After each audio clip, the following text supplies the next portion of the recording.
समझो दो आदमी है, उसमें से एक का नाम सैम है और दूसरे का टीम। सैम एक बड़ी कंपनी में जॉब करता है, वहाँ उसे 1 साल के लिए 15 लाख मिलते हैं और दूसरी तरफ टीम अपना खुद का बिजनेस करके साल के 7 लाख कमाता है। तो क्या लगता है इसमें से सबसे ज्यादा रिच कौन होगा? तो ऑब्वियसली सभी कहेंगे सैम, क्योंकि उसकी इनकम डबल है और ये सही है मनी पर्सपेक्टिव से as a absolute income. But यहाँ और एक पॉइंट है जो हमें समझना इम्पोर्टेंट है। अब इन दोनों की रिलेटिव इनकम कंपेयर करेंगे ताकि एग्जैक्टली कौन सबसे ज्यादा रिच है ये पता चल सके।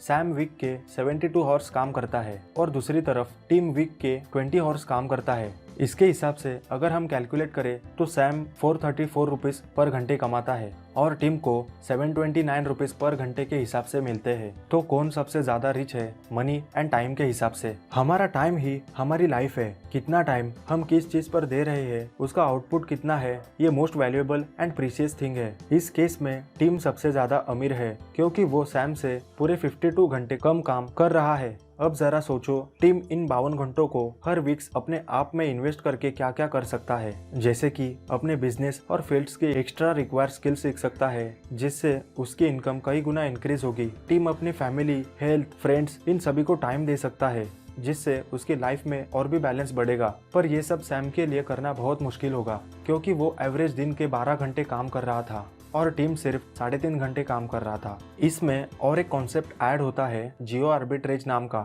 जो और भी इंटरेस्टिंग है। सैम बड़ी कंपनी में काम करता है जो बड़े शहर में लोकेट है, महंगे फूड्स और साथ ही उसे ट्रैवलिंग की वजह से ऑफिस के पास ही रहना होगा। और दूसरी तरफ टीम सेल्फ बिजनेस करता है, इस वजह से वो कहीं भी अपना बिजनेस ऑपरेट कर सकता है। सैम का डेली ट्रैवलिंग का खर्चा, फूड और ऑफिस के पास घर लेने का खर्चा बहुत बढ़ जाता है महंगे शहर की वजह से, जिसका डायरेक्ट इम्पैक्ट सैम की सेविंग्स पर होता है जो बहुत कम सेव होती है। कंपैरेटिवली टीम का ना ही ट्रैवलिंग का ज्यादा खर्चा था ना ही फूड्स एंड रेंट का, इसके लिए टीम की सेविंग्स भी ज्यादा होती है। इसका कंपैरिजन बताओ तो जितना पैसों में सैम सिर्फ 2 बार अच्छे रेस्टोरेंट्स में जाकर खाना खा सकता है और सिर्फ 2 बार घूमने जा सकता है, तो दूसरी तरफ टीम 5 बार सेम रेस्टोरेंट में जाकर 5 बार कहीं घूमने जा सकता है उतने ही पैसों में। क्योंकि दोनों की प्लेसेस एंड सेविंग्स अलग अलग है, इसका डायरेक्ट इम्पैक्ट लिविंग स्टैंडर्ड्स पर पड़ता है। जियो आर्बिट्रेज कहता है leveraging the economic differences between market and places to generate high returns, जो सिर्फ टीम के लिए पॉसिबल है बट सैम के लिए नहीं। तो अब आता है सबसे मेन क्वेश्चन,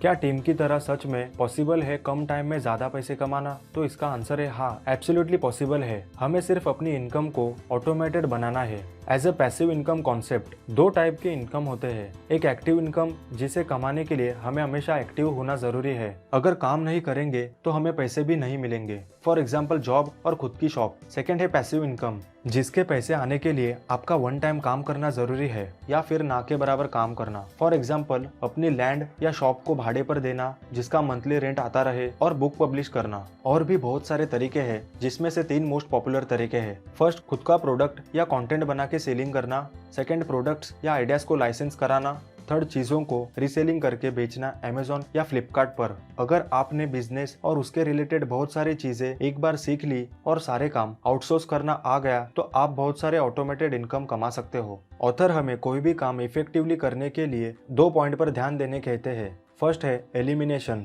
अपने काम के बेस्ट रिजल्ट के लिए आपको कौन से काम करने चाहिए और उसके साथ सबसे जरूरी है कौन से काम नहीं करने चाहिए। फॉर एग्जाम्पल यूज 80-20 प्रिंसिपल, आपके 80% रिजल्ट आपके 20% काम की वजह से मिलते हैं, तो इन 20% काम को अच्छे से सही तरीके से करो जिसका आउटपुट 80% होगा। फोकस करना है 20% काम पर और 80% काम एलिमिनेट करना है फॉर बीइंग इफेक्टिव। सेकेंड है आउटसोर्सिंग, अमीर लोग हमेशा किसी दूसरे कामों के लिए उस काम का इंसान काम पर रखते हैं, जैसे कि खाना बनाने के लिए कुक, घर के कामों के लिए नौकर और गाड़ी चलाने के लिए ड्राइवर। ये सब अमीर लोग शो ऑफ करने के लिए नहीं करते, ना ही वो लेजी होते हैं। रिच मेंटालिटी के लोग अपना टाइम बचाने के लिए ये सब करते हैं। वो अपने टाइम की वैल्यू समझते हैं क्योंकि इस टाइम में इन कामों को करने के बजाय वो अपना ओन वर्क अच्छे से करके वो इन नौकरों से और भी ज्यादा पैसे कमाकर इनकी सैलरी से कई ज्यादा इनकम कमाते हैं।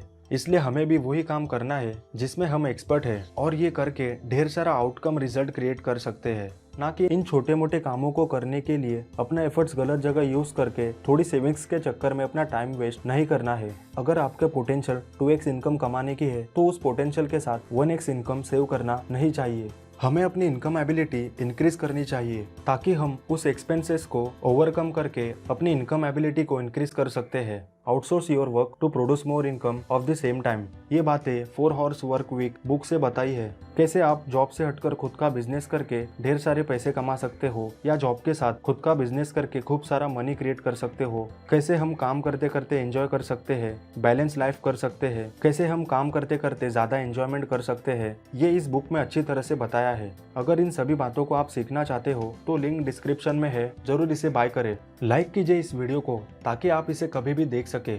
शेयर करें इसे अपने फ्रेंड्स एंड फैमिली के साथ ताकि ऐसी वैल्यूएबल डिस्कशन आप इन सभी से कर सको। एंड सब्सक्राइब करके बेल आइकन क्लिक करें ताकि आने वाले सभी वैल्यूएबल वीडियोस आपसे मिस ना हो। Have a great aim, achieve it और वी कैन सक्सीड, क्योंकि हमारा अल्टीमेट गोल इस दुनिया को बेटर प्लेस बनाने का होना चाहिए।